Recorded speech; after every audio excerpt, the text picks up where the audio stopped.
Students in the state are returning to school today, but most of them will be learning virtually.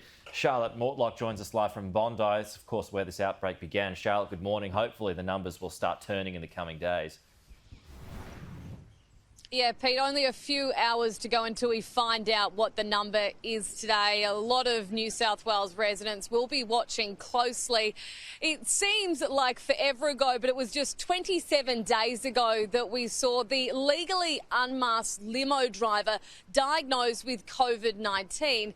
Now, that was the start of the outbreak here in Bondi. Since then, it has grown to 678 cases, and it is now well and truly infiltrated the southwestern suburbs of Sydney.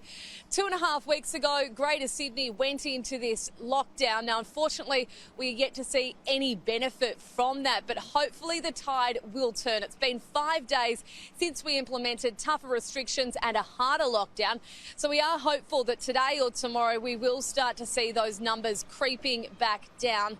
The New South Wales Premier Gladys Berejiklian had been adamant last week that students would be returning to the classroom from next Monday, but as the numbers continue to grow, that really does seem in doubt. For the moment, they are returning to term today, only virtually, learning through their at-home learning. We know that the Deputy Premier John Barilaro says this is a real priority for the state government.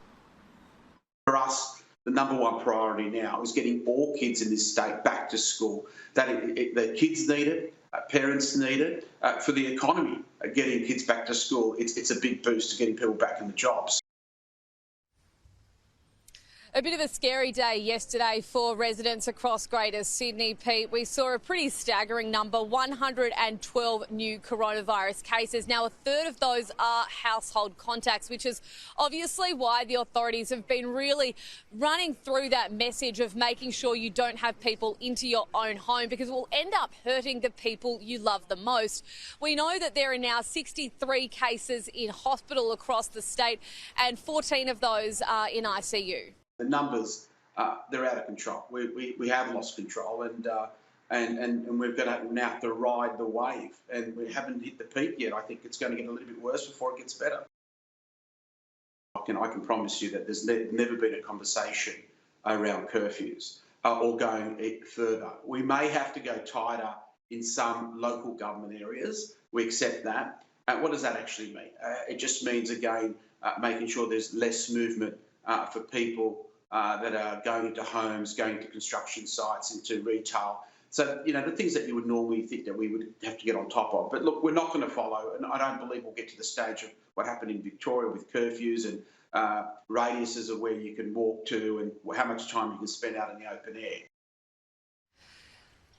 An important change in messaging and policy from the New South Wales government yesterday. They had been strongly against providing AstraZeneca to people under the age of 60 at their state vaccination hubs and clinics. Yesterday, they said, given the increasing risk of coronavirus spreading throughout the community in this latest outbreak, they will now make it acceptable for anyone over the age of 40 to go forward for the AstraZeneca jab at any of their state-run vaccination hubs, clinics or even pharmacies. Charlotte Mortlock, thank you.